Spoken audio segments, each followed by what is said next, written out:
Common है sir, जो मुझे लगता है कि पढ़ाई करने से ही सफलता मिलेगी, सिलेक्शन मिलेगा, फिर भी स्टूडेंट्स पढ़ते नहीं। कहीं न कहीं मोटिवेशनल की कमी होती है, मोटिवेशन नहीं होता है, कई बार घूमने-फिरने में लगे रहते हैं, मज़े करने में लगे रहते हैं, पर पढ़ना नहीं।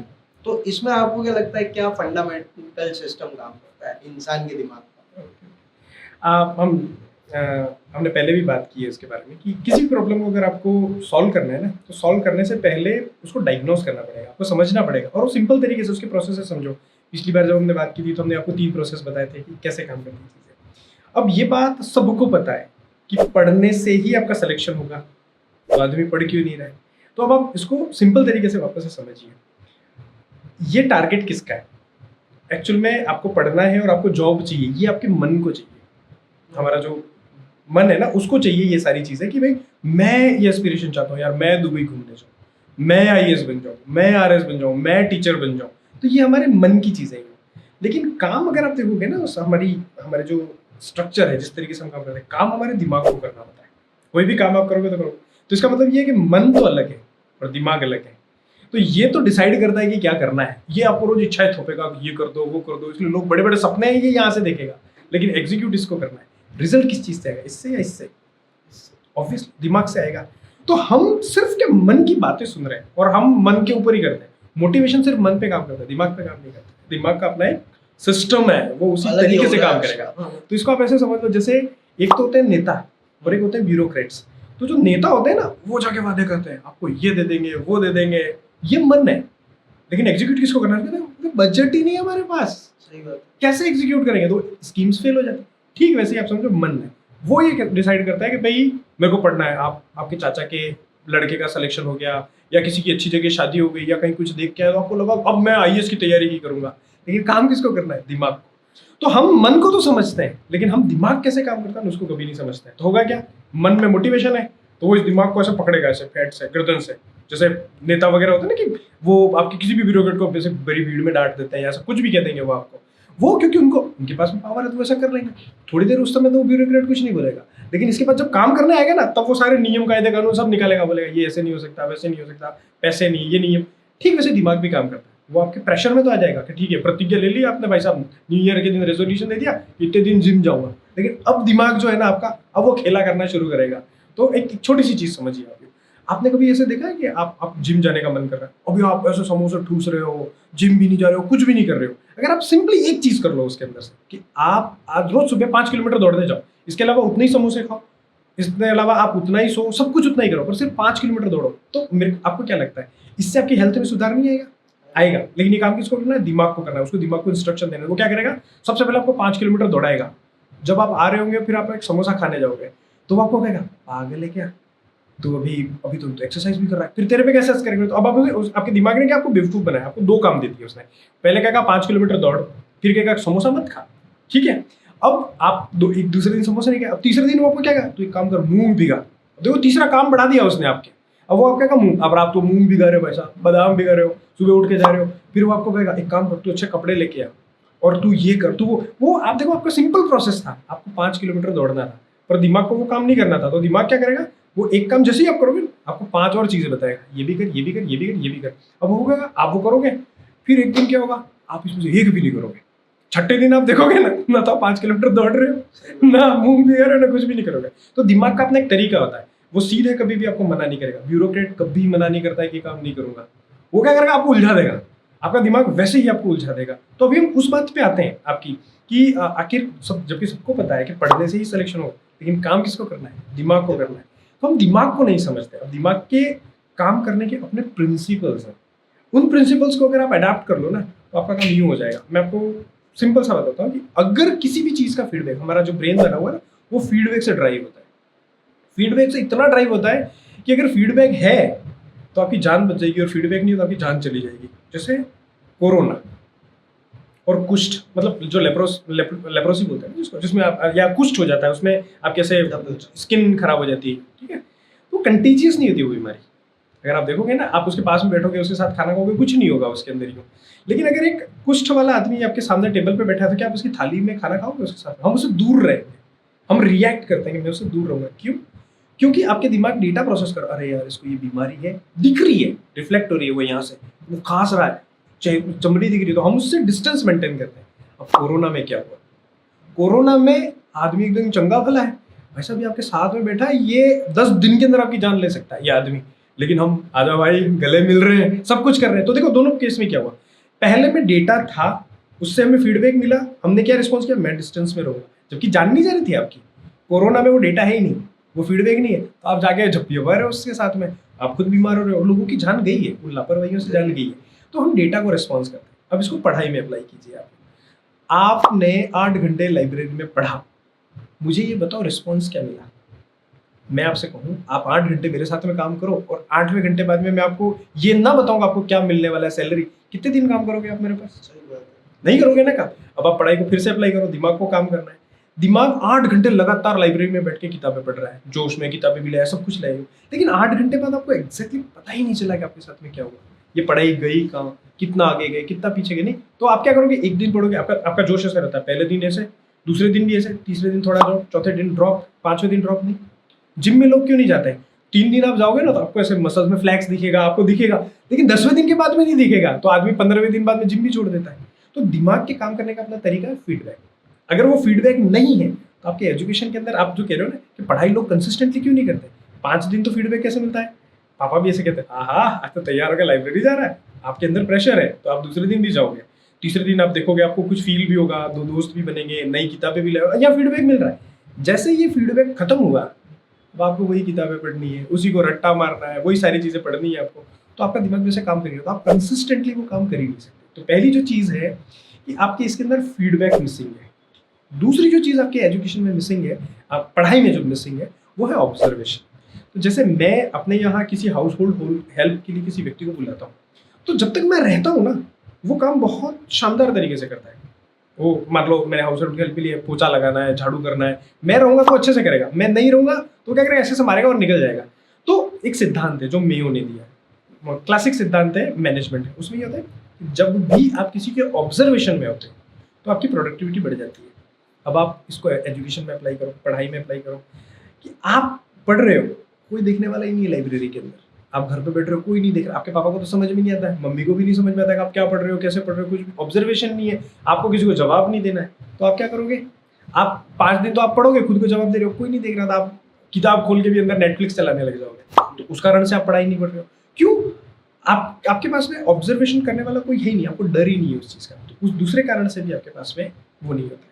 पर इसी जगह अगर मान लो ऐसा होता कि सीसीटीवी फुटेज होता और आप इधर उधर गए और आपके पापा को फोन आ गया था, क्या रे कहाँ घूम रहा है, मान लो तो अभी तक चाय पी रहा है, अगर ऐसा होता, मन ऐसा होगा नहीं पर ऐसा होता, तो क्या लगता है आपको? आपको डर नहीं रहता, ये समबडी इज ऑब्जर्विंग। तो मैं ये कह रहा हूँ, आप 8 घंटे लाइब्रेरी में जा रहे हो और अगर आपके पापा देख के आपको कॉल करते हैं, तो इस 8 घंटे में अभी आप 2 घंटे ही पढ़ रहे हो, लेकिन मैं ये कह रहा हूँ 2.5 घंटे या 3 घंटे पढ़ते हैं, वो एक्स्ट्रा हो गया ना आपके पास, लेकिन ये है कि आपके पास नहीं। तीसरी चीज, हमारा जो ह्यूमन ब्रेन है ना, वो रिजल्ट ओरिएंटेड होता है, मतलब वो किसी भी काम को तब करेगा जब उसकी प्रतिक्रिया हो रही है। तो आप प्रिपरेशन कर रहे हो, तो प्रिपरेशन का फाइनल आउटकम क्या है? रिजल्ट। वो 8 महीने बाद आने वाला है, 1 साल बाद आने वाला है, 2 साल बाद आने वाला है। तो मैं आज काम कर रहा हूँ जिसके बारे में मुझे पता चलेगा 2 साल बाद। तो ऐसा कोई भी काम आप नहीं कर सकते। मैं आपको कहूँ आप मेरे यहाँ नौकरी करो, 2 साल बाद सैलरी पूरा करोगे? नहीं करोगे। तो आप देखो, जैसे जैसे आदमी नीचे की तरफ जाता है, नीचे से मेरा मतलब है मतलब आर्थिक स्थिति के अंदर कह रहा हूँ, आप मजदूर को आप देखना, कोई भी मजदूर होगा वो शाम को आपसे पैसे लेगा, उसको शाम को ही पैसे चाहिए। इससे थोड़ा सा ज्यादा जो नौकरी करने वाला है उसको महीने भर में चाहिए, वो साल भर के लिए नहीं रुकेगा। लेकिन एक बिजनेसमैन 10 साल वेट करता है। आप माइंडसेट समझ रहे हो चीजों को? तो ये माइंडसेट ही तो है कि जिस चीज में फीडबैक जल्दी मिलता है उसमें भीड़ है, तो मजदूरों की भीड़ ही भीड़ है, नौकरी करने वालों की संख्या कम है और बिजनेसमैन की संख्या और कम है। तो पढ़ाई क्यों नहीं कर पाता है आदमी? क्योंकि आप जो काम आज कर रहे हो उसका रिजल्ट 2 साल बाद मिलने वाला है, तो आप नहीं करोगे। अब आ जाते हैं मूल इस सवाल के जवाब में। ये तो आपने प्रॉब्लम बताई ऐसा क्यों होता है, इसका सॉल्यूशन क्या हो सकता है? आप कभी भी 2 साल के बारे में सोचो ही मत करो, आप इसको छोटे छोटे टुकड़ों में बांटो। उसको काइजन प्रिंसिपल भी कहते हैं। अगर किसी काम को आपको लंबा काम है तो उसको छोटा कर लो। जैसे मैं अगर आप 2 चीजें कह रहा हूँ, 1 बॉल में 1 छक्का मारना है और 6 बॉल में 6 छक्के मारने, आपको ज्यादा मुश्किल क्या लगता है? 6 बॉल में 6। पर टेक्निकली और मैथमेटिकली उस चीज को देखो, आपको मारना 1 बॉल में 1 ही छक्का, 6 बॉल एक साथ तो आ नहीं रही है, नहीं आ रही है ना। और उस बात में कोई अंतर नहीं। हाँ, फर्क तो कोई आपके ब्रेन, अब मैं ऐसे कर दूं, ऐसा कुछ कर दूं, आपके मैं नॉन स्ट्राइक एंड पे खड़ा हूँ, और मैं आपसे ये कहूँ कि वीर एक गेंद में एक, आप कोशिश करोगे या नहीं करोगे? कोशिश करोगे तो मार भी लोगे भाई, 50-50 या तो लगेगा या नहीं लगेगा, तो आप मार लोगे उसको। अब मैं आपको, आप क्या कहूँ, मैंने झूठ बोला था वीर, एक्चुअली में 2 बॉल में छक्के चाहिए थे आपको। मैं अगर ऐसे कहूँ आपसे और एक और मारना है, तो आप उसी जोश से फिर मारोगे कि नहीं मारोगे? ठीक है, अब आपने वो मार लिया, मारने के हाथ में यार वीर 3 बोलता तो कैसे मारते तुम? मैं अगर आपको ऐसे कर, तो मैंने क्या आपके दिमाग को ट्रिक किया। अगर मैं पहले बोलता तो भाई साहब 6 रन भी नहीं बनते आपके, क्योंकि आप मेंटली उस चीज के लिए हार मान चुके, प्रेशर आ जाता है चीजों पे। तो अगर आपको कंसिस्टेंटली पढ़ाई करनी है या आप चाहते हो किसको, तो इंटेलिजेंट जो बच्चा होता है, जिसको हम सो कॉल्ड इंटेलिजेंट जब जिसको बोलते हैं ना, वो क्या करता है वो बताता हूँ मैं। वो 2 साल के बारे में सोच ही नहीं रहा है। वो क्या सोच रहा है, इस वीक मेरा टेस्ट है, अपने को इसमें सही करना है, तो आज काम कर रहा है, उसका टारगेट क्या इन 7 दिनों का है। तो आप किसी भी काम को जब भी करना हो ना, आप इतना सोचो, तब आप कोई भी काम कर सकते हो। दूसरा एक तरीका और होता है कि अगर आपको लंबे समय में अगर काम करना है, किसी का बहुत बड़ा काम है, तो आप उसको एक तो छोटे-छोटे टुकड़ों में बाँट दो और हर काम करने के बाद खुद को रिवॉर्ड करो आप। जैसे मान लो आपने ये कहा कि मैं 10 दिन तक अगर लगातार मैंने दिन में 300-300 क्वेश्चन सॉल्व कर दिए, तो मैं खुद को एक ट्रीट दूँगा। मान लो आप मिठाई नहीं खाते हो, आपका वज़न बढ़ गया, तो आप खुद को ये कह सकते हो 10 दिन बाद तेरे को अगर ये काम अपन ने कर लिया तो अपन मिठाई खाएँगे। आप अब आपका टारगेट 2 साल बाद जो रिजल्ट आने वाला है उसपे है ही नहीं। आपका टारगेट है अगले 10 दिन में कैसे? तो अब वो क्या धीरे-धीरे और आपको पता ही नहीं चलेगा कब। तो आपको दिमाग को सीखना भी पड़ेगा कि दिमाग कैसे, पहले समझो आप, जिससे आपको काम लेना है ना, उसका नेचर समझो। आपको दिमाग से काम लेना है तो लेना पड़ेगा। पर कई बार ऐसा होता है कि मैंने तो ऐसा देखा है काफी वीडियोस में, मूवीज में भी हुआ है तो मैंने किया है इसलिए सवाल है कि तुक्के मैंने तो बहुत मारे एग्जाम ओके। है ना, कि जब नहीं आता था तो वो ABCD तुक्के ही मारते थे। जय माता दी। मतलब अक्सर पर क्या तुक्के काम करते हैं एग्जाम में? ये यार बड़ा इंटरेस्टिंग है। मतलब ये आप तो बहुत इसको नॉर्मल तरीके से देख रहे हो, लेकिन आप मुझे एक बात बताइए, एक व्यक्ति है जो 10 तुक्के लगाता है और उसके 7 सही होते हैं, एक व्यक्ति जिसके 5 सही होते हैं और एक व्यक्ति जिसके 3 सही होते हैं, ठीक है ना? तो प्रोबेबिलिटी का नियम तो ये कहता है कि अगर तुक्का मार रहा है कोई भी व्यक्ति, 2 चीज़ों के अंदर ऑप्शन है, तो हर बार रिजल्ट 50% आना चाहिए। वो 10 तुक्के लगाएगा, अगर वो गणितीय विधि से करेगा तो 5 सही होने चाहिए और 5 गणित होने चाहिए। प्रोबेबिलिटी का नियम तो ये कहता है। लेकिन किसी आदमी के हर बार अगर 7 आ रहे हैं, तो इसका मतलब ये है कि वो तुक्के नहीं लगा रहा है, उसको लग रहा है कि वो तुक्के लगा रहा है। तो तुक्के का क्या होता है, अपना एक विज्ञान भी होता है।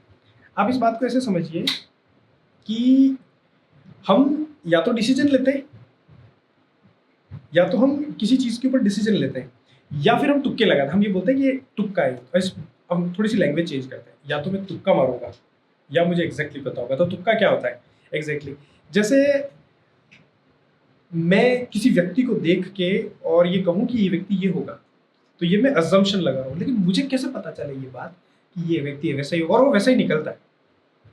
ये कैसे हुआ? मैंने जैसे कि कोई आदमी आके बात कर रहा है और मैंने आपको कहा कि आदमी बेईमान है, इसके चाड़े मत लगना। मैं पहली बार देखा मिला हूँ उस आदमी से, अब मुझे कैसे पता? मैं तुक्का नहीं मार रहा हूँ, आपके हिसाब से तुक्का है, लेकिन ये तुक्का नहीं, ये इंट्यूशन है। अब ये इंट्यूशन कैसे काम करती है देखो, मैंने इस जैसे व्यक्ति, इस बॉडी लैंग्वेज के, इस हाव भाव के, इस तरीके के व्यक्ति 10,000 देखे हुए हैं, और मैंने उनको ज़्यादा लंबे समय में जाना है कि जब भी कोई व्यक्ति ऐसे काम करता है तो उसका एंड आउटकम ऐसे आता है। तो मैंने वो बार बार देखा है कि 10,000 लोगों को जब मैंने स्टडी किया ना, तो मेरा ये दिमाग में ये बात सेट हो गई। अब सेट हो गई और आपका एक दोस्त मिला है, आपने, मैंने उससे बात की, मेरा दिमाग ठीक किया यार, ये वैसे ही बिहेव कर रहा है। अब मैं तो इसके बारे में नहीं जानता हूँ, लेकिन मुझे ये नॉलेज ऑलरेडी है। तो इस केस में अब ये बात कह रहा हूँ, अब मुझे पूछोगे तुझे ऐसे क्यों लगा? मान लो आपने पूछ लिया मुझसे, मुझे नहीं पता, पर मेरे अंदर से आवाज़ आ रही है। तो देखो दिमाग अब क्या करता है कि 2 और 2 कितने होते हैं, तो मैं साबित कर सकता हूँ। 2 लाइनें खींचूंगा, प्लस लगूंगा, फिर 2 लिखूंगा। तो जब मैं किसी चीज़ को कैलकुलेट करके उसका फ्लो बता सकता हूँ आपको कि आप ऐसे ऐसे ऐसे 4 गिन सकते हैं, ये तो होता है डिसीजन। भारत की राजधानी क्या है? आप कहोगे दिल्ली। क्यों है? तो आप मुझे 10 फैक्ट दे दोगे उस चीज़ के। लेकिन जब मैं आपको कहूँगा कि ये आदमी ऐसा क्यों, और आप नहीं बताओगे, तो दिमाग क्या करता है? दिमाग डॉक्टर की तरह काम करता है। जैसे डॉक्टर आपको गोली देता है, तो वो ये कहता है ये सुबह में ली, पीली वाली सुबह लेनी, शाम को लेनी। वो ये बताता है क्या कि इसके अंदर भाई साहब ये वाला सल्फेट है, ये वाला है, ये आपके बॉडी के अंदर जाके ऐसे केमिकल रिएक्शन करेगा और फिर आपका डाइजेशन ऐसे सुधरेगा और फिर आपके अंदर ये बीमारी ठीक है। वैसे कहता है अरे बकवास मत करे, सुबह ले शाम को ले, मस्त रहे। ठीक है, दिमाग भी ऐसे ही काम करता है। वो कह रहा है यार ये आदमी बेईमान है, कैसे? दिमाग मत लगा, मैं कह रहा हूँ चुपचाप सुन ले। तो इंट्यूशन ऐसे काम करती है, लेकिन वो किस बेस पे काम करती है वो देखो। मुझे 10,000 लोगों के बारे में पता था, तब तो मेरा इंट्यूशन आया। लेकिन आपका एक दूसरा दोस्त है, उसको नहीं लगेगी वो बात, क्योंकि उसके पास में 10,000 लोगों का डेटा नहीं है। तो बेसिकली तुक्के पे बात करते हैं, मूल तुक्के पे बात करते हैं। तो जो जिस स्टूडेंट का फाउंडेशन बहुत स्ट्रांग होता है, लेकिन क्लैरिटी नहीं होती है। जैसे वो एक क्वेश्चन पढ़ेगा, उसको 4 ऑप्शन लगेगा, उसको लगेगा इसका आंसर ही है। अब उसका दिमाग पूछता है तुझे कैसे पता? वो कहा वो नहीं पता मुझे। क्यों? क्योंकि उसको प्रोसेस करना पड़ रहा है, उसके पास फैक्ट नहीं है इतने सारे, तो प्रोसेस करना पड़ रहा है। लेकिन उसको लग रहा है यार यही इसका जवाब होना चाहिए, और आप देखेंगे वो जवाब सही होगा। तो वो इंट्यूशन में है। लेकिन अगर आप बार-बार प्रैक्टिस कर लोगे, जैसे मैंने कहा कि यार अकबर ये कौन है? तो आपने 3 नाम पढ़े, उसके बाद आपको लगा कि यार अकबर के फादर का नाम तो बाबर ही हो सकता है। मैंने ऐसा पढ़ा है, शायद आपको क्लियर नहीं है।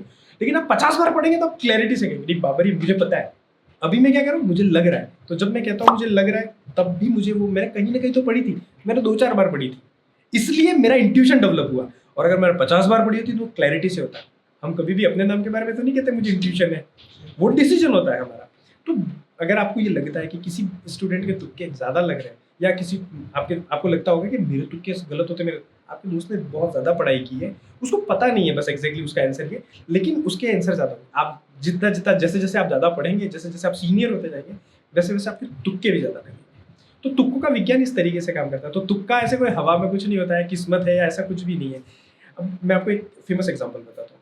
एक बार क्या हुआ कि आमिर खान और सचिन तेंदुलकर दोनों एक मैच देखने के लिए गए, और Dilhara Fernando I guess bowling कर रहा था। सामने कोई इंडिया का बैटर था। तो सचिन ने ऐसे कोहनी मारते हुए आमिर खान से ये कहा कि दिलहारा फर्नांडो यहाँ बॉल डालेगा और ये बैट्समैन अब इसको यहाँ मारेगा।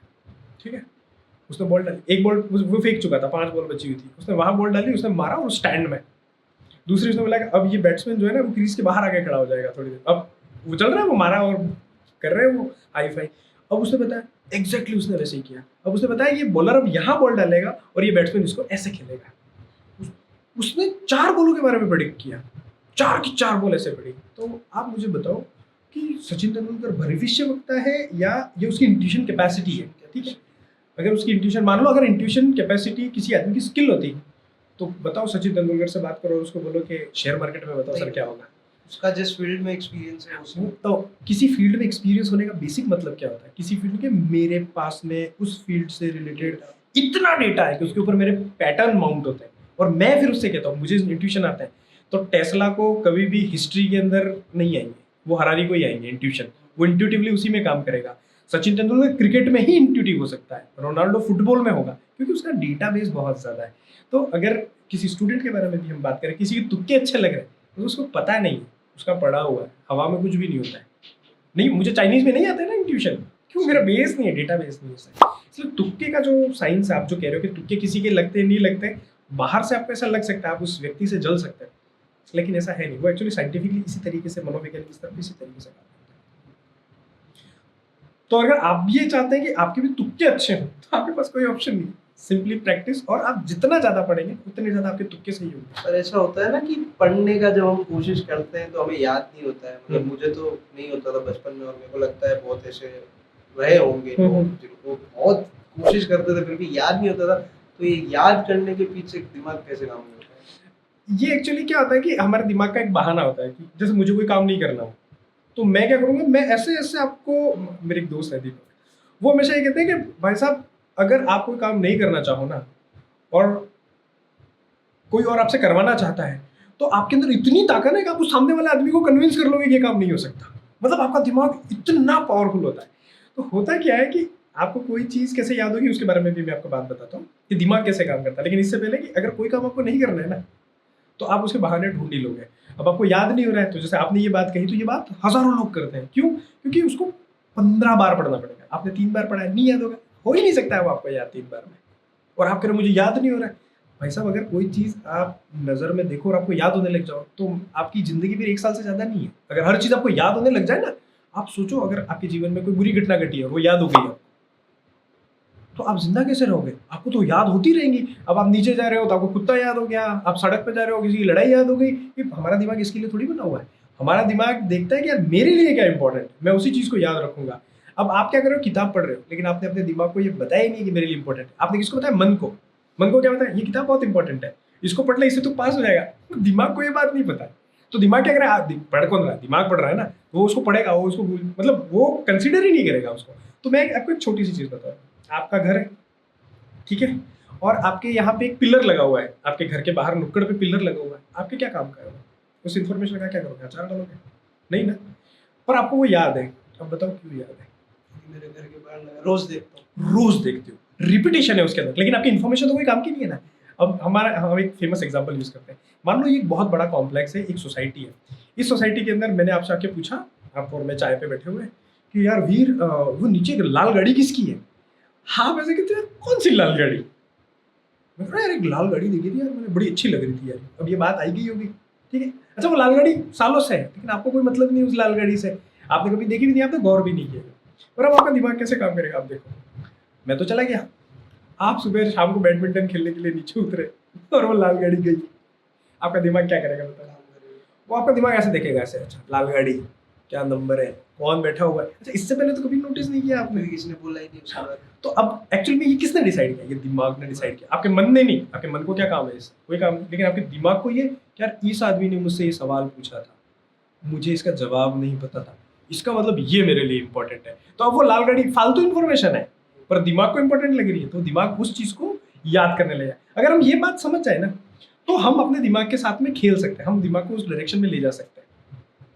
इसलिए एक और क्लासिक केस बनता है इसके अंदर, कि अगर आपने किसी एग्जाम के अंदर कोई सवाल गलत किया है, अगर एक बार आपने गलत कर दिया वो सवाल, तो अगली बार अगर वो सवाल आपके सामने फिर आया, तो उसके चांसेस है वो अब कभी गलत नहीं होगा आपके हाथ से। क्यों? क्योंकि आपने वो सवाल एक बार गलत कर दिया है, आपके दिमाग ने इस बात को इम्पोर्टेंट कंसिडर कर लिया, जबकि आपने किताब में पढ़ा था ये, तब तो नहीं याद हुआ आपको, लेकिन आपने एक बार गलती की। जैसे मैंने आपसे पूछा वो लाल कार किसकी है, वो नहीं पता था ना, इससे पहले भी देखी थी पर आपके दिमाग में नहीं गई। मैंने जैसे ही आपसे सवाल पूछा, अब जब भी देखोगे वो आपके दिमाग में जाएगी। अगर मैंने आपसे कोई सवाल पूछा, आपसे गलती हुई, अब ये सवाल जैसे ही आपके सामने आएगा, सारी इन्फॉर्मेशन आप निकालोगे। तो लेट्स से आप किसी एग्जाम में गए और आपने 3 सवाल गलत कर दिए, अब आप किताब पढ़ने बैठो, आप चाहोगे या नहीं चाहोगे, अगर उस सवाल से रिलेटेड इन्फॉर्मेशन उस किताब में आई, आपका दिमाग रुकेगा, उसका फोटो खींचेगा, दिमाग में छापेगा, फिर आप आगे जाओगे, जबकि इससे पहले 10 बार पढ़ चुके थे आप। तो दिमाग के काम करने का तरीका ये है, आपके मन के काम करने का तरीका अलग है। तो आप जो कह रहे हो ना कि मैं पढ़ता हूँ तो याद नहीं होता हूँ, तो आप मन के हिसाब से पढ़ रहे हो, आपको अलग तरीका अपनाना पड़ेगा उस चीज को, आपको वो टैक्टिक्स बदलनी पड़ेगी, कैसे याद नहीं होता है। और मैंने आपको कहा ही ना, वो पेड़ नहीं याद करना था, फिर भी याद हो गया। आप किताब खोल के आप 10 बार पढ़ो ना, कैसे याद नहीं होता, मैं देखता हूँ। लेकिन आप क्या 3 बार में आप ये कहोगे मुझे याद नहीं हो रहा? नहीं याद होने वाला है। तो कहीं ना कहीं रट्टा काम करता है इसमें। मैं तो बहुत बड़ा फैन हूँ, मतलब इस वर्ड का ही बहुत बड़ा फैन हूँ। अच्छा एक चीज है कि कई बार एग्जाम्स में बहुत बच्चों को ये दिक्कत आती है कि 2 ऑप्शन में हमेशा कंफ्यूजन होता है कि हमें लगता है ये सवाल सही है, या तो सवाल गलत हो जाता है, या 2 ऑप्शन में हमेशा कंफ्यूजन क्रिएट हो जाता है कि कौन सा सही है कौन सा गलत, और कई बार हम गलत कराते हैं। मतलब ये क्यों होता है? ओके तो यार मैं जो डिसीजन लूंगा ना वो तो गलत ही होगा, ऐसे करेगा। तो देखो एक सेंटीमेंट है, वो ओवरराइड करता है। आप जैसे ब्रेन के अंदर अभी चल रहा है लॉजिकल यूनिट, जैसे ये वाला सेंटीमेंट आएगा तो घबराएगा, तो घबराने में क्या होता है, हमारे सांस फूलने लगती है, हमें पसीना आने लगता है। तो इस यूनिट के ऊपर ऐसे करके ये दूसरी यूनिट माउंट हो जाती है, जो नेगेटिव बायस होता है वो माइंड में होता है। अब ये क्या सोच रहा है कि तू जो सोचेगा ना वो तो गलत ही सोचेगा, क्योंकि पहले ऐसे हो चुका है। अब वो क्या करेगा, इस लॉजिकल यूनिट ने निकाला कि 2 छोटा होता है 4 से, ये कह रहा है तू जो सोचता है वो गलत है, तूने क्या सोचा कि 2 छोटा होता है। ये अब इसको पलट देगा, ये तो गलत ही होगा, ले मैं 4 करूंगा। तो होगा क्या, आप 2 ऑप्शन में कंफ्यूज तो थे, उसमें भी आपके ब्रेन को पता होता है कि भाई ये सही है। जैसे वो आपके ब्रेन को हमेशा पता होता है कौन सी चीज सही है, बस आपको क्लियरली सुनने नहीं देता है वो कौन सी चीजें नहीं देता। इसलिए क्या कहते हैं हम कि आप लंबी सांस लीजिए, आप काम रहिए, किसी भी चीज में आप जितने काम रहेंगे ना उतना ही बेहतर डिसीजन ले पाएंगे। क्यों? क्योंकि आप अपने लॉजिकल माइंड को यूज करेंगे। लेकिन जैसे ही आप इमोशनल होंगे या इम्पल्सिव होंगे तो वो चीज ओवरराइड करेगी। ओवरराइड करते ही कौन सा वाला सेंटीमेंट काम करेगा, नेगेटिव बायस। और नेगेटिव बायस क्या करता है, वो आपको पहले यकीन दिला देता है कि तूने पिछली बार भी ये किया था। आपको कहानी सुनाएगा, पिछली बार भी देखते अपन ने एक अभी किया था गलत हो गया था, तो अपन जो सोचते हैं ना वो गलत ही होता है। अब अपन ने क्या सोचा है 2 सही है, लगाएगा क्या वो 4 लगाएगा। घर आते ही क्या होगा, ये टेंशन वाली स्ट्रेस वाली सिचुएशन तो खत्म हो गई, आप खुद ही कोसने लग जाओगे यार मैं कितना बड़ा बेवकूफ हूँ, मैंने इसको सही करके भी इस क्वेश्चन को गलत कर दिया। तो 2 क्वेश्चन के अंदर जब आप इस तरीके से ऑप्ट करोगे तो वो गलत होने के जो चांसेस होंगे वो इसलिए होते हैं। दूसरी चीज ऐसा होता क्यों है, होता इसलिए होता है कि कुछ इन्फॉर्मेशन सेम होती है। जैसे मान लो आपके और आपके भाई से मैं ज्यादा नहीं मिला, आप दोनों की शक्लें एक जैसी है, तो हमारे ब्रेन के अंदर इंक्रिप्शन कैसे होता है किसी चीज का, तो मैंने आपके एक नैन नक्श है पूरा, वो मेरे दिमाग में पहले से ही फिक्स है कि अगर ऐसा डेटा आएगा तो मैं कहाँ रखूंगा। जैसे हमारे घर में होता है ना, मोजे रखने की एक पर्टिकुलर जगह होती है, बर्तन रखने की पर्टिकुलर जगह होती है, वैसे ही क्या होता है कि किसी व्यक्ति का डेटा रखने की अपनी जगह होती है, खूब जगह है वो हमारे दिमाग के अंदर। तो जैसे मैंने आपको एक बार देखा और आपके चेहरे का वो पढ़ लिया, तो उसका एक कोड बनेगा, वो जाके मैं पर्टिकुलर एक जगह में रखूंगा, वैसा ही कोड रखूंगा। आपके भाई की शक्ल लगभग 19 मिलती है आपसे, तो मैं जैसे ही आपसे तो अभी मिला हूं, मैं उनको किसी मेले में मिल गया वहाँ, तो सेम डेटा मैं उनका ले जाके रखूंगा, तो वो एक्चुअल में उसी जगह के आसपास ले जाके रखेगा और मेरा दिमाग कहेगा यार इस आदमी को तो मैंने कहीं देखा, क्योंकि मैं रखने गया जब वहाँ, तो मैंने देखा यार पहले से डेटा पड़ा हुआ है, यार इस आदमी को तो कोई देखा है, तो मैं या तो जाके उनसे पूछूंगा क्या भाई साहब आपसे मैं पहले कहीं मिला हुआ हूँ क्या, फिर आप वो कहेगा ऐसे ऐसे, फिर मैं उसको डेटा को साथ में रखूंगा, ऐसे डेटा इस तरीके से काम करता है। अब मान लो इसको एग्जाम के फॉर्म में समझो कि भाई मैंने एक डेटा अकबर के बारे में पढ़ा, एक डेटा बाबर के बारे में पढ़ा, डेटा मोरलेस सेम था, तो आसपास रखा हुआ था ना, पर मैंने इस पर प्रैक्टिस नहीं की, मैंने इसको बार बार, जैसे मैं आपसे एक बार मिला, आपके भाई से एक बार मिला, तो मैं कंफ्यूज हो गया ना टेक्निकली। अब क्या एग्जाम में क्या होगा, वो डेटा दोनों पास पास रखा, सेम डेटा है कि गेहूं का उत्पादन यहाँ कितना होता है और वहाँ कितना होता है, ऐसा कोई क्वेश्चन था। अब एग्जाम में आ गया वो क्वेश्चन, मैंने उसकी परमानेंट प्रैक्टिस ही नहीं की है, तो होगा क्या, मैं उसके अंदर कंफ्यूज हो जाऊंगा, उन दोनों ही ऑप्शन के अंदर कंफ्यूज हो, क्योंकि सिमिलर से थे या मुझे वो आएगी नहीं। मेरा जो कॉग्निटिव लोड होगा ना, वो मुझे कभी वो क्योंकि क्लैरिटी नहीं है, वो पाथ नहीं बना हुआ। जैसे मैं आपसे आपका नाम पूछ रहा हूँ तो क्यों क्लियर है, आप कंफ्यूज होते हो क्या नाम में, आपके फादर के नाम में कभी कंफ्यूज नहीं होंगे, आपके ब्रदर के नाम में नहीं होंगे, दोस्तों के नाम में नहीं होंगे, आप किस में कंफ्यूज होंगे, मैं कहूँगा यार उसका एक दोस्त है तो उसका क्या नाम था, उसमें आप जरूर कंफ्यूज होंगे। क्यों, क्योंकि वो रिकॉल नहीं किया है आपने। तो कंफ्यूज होने के पीछे बेसिक वजह ये, हमने सब्सटेंशियली इतना काम नहीं किया हुआ होता है, और उसी की वजह से हम कंफ्यूज मतलब किसी भी स्टूडेंट को कंफ्यूजन होता है, तो आपको करना क्या है, आपको मैक्सिमम उसके ऊपर प्रैक्टिस करनी है, तो ये कंफ्यूजन तभी दूर होगा, बाकी ये कंफ्यूजन होना ही होना है। अच्छा, कंफ्यूजन की खास अच्छी बात बताता हूँ मैं आपको, हम जो प्रोसेशन होता है ना किसी भी चीज़ का, वो ऐसे होता है, आप नया कंप्यूटर लाओ, तेज चलता है ना, एकदम बहुत सही तेज चलता है, इसके बाद में आप खूब सारा उसमें कचरा डाल दो तो फिर वो स्लो चलने लग जाता है, इसके बाद में हम उसको डीबग करते हैं और हर चीज़ को अरेंज करते हैं वापस से, डेटा को वो वापस से बहुत अच्छा चलने लग जाता है। तो लोग भी ऐसे ही होते हैं, छोटा बच्चा जो होता है ना, उसको 3 ही बातें पता होती है, वो 3 बातें एकदम क्लैरिटी से याद रहती है उसको, क्योंकि उसकी मेमोरी बहुत खाली है, उसको वो जो सुनता है उसको सब याद हो जाता है। फिर आते हैं हम, क्योंकि हम बड़े हो गए, हमारे पास में खूब सारा डेटा है, और फिर आती है तीसरी हमारी दादी का क्या, उसके पास खूब डेटा है पर हर डेटा अरेंज है। तो जैसे आप उनसे बोलोगे ना कि दादी आज तो वो ऐसे है, तो वो आपको बताएगी ये वो है, इनके पापा की शादी वहाँ हुई थी और इनकी दूसरी शादी यहाँ हुई थी और उसके पापा ये काम करते हैं, इतना सारा डेटा ला के आपको बहुत क्लैरिटी से बताएंगे, और वो छोटा बच्चा वो भी क्लैरिटी से बताएगा। कन्फ्यूजन में कौन है, तो जब भी बच्चा शुरू करता है प्रिपरेशन को शुरू करता है, तो शुरुआत में बहुत क्लैरिटी रहती है, शुरू में उसको, बीच में जाके उसको कंफ्यूजन होता है और फिर उसको क्लैरिटी आती है। तो अगर आपको कंफ्यूजन है उसका मतलब ये है कि आप बीच वाली स्टेज में आप विकास कर रहे हैं, तो उससे डरने की जरूरत नहीं है, आप काम करो, आपका वो कंफ्यूजन समय के साथ में दूर हो जाएगा।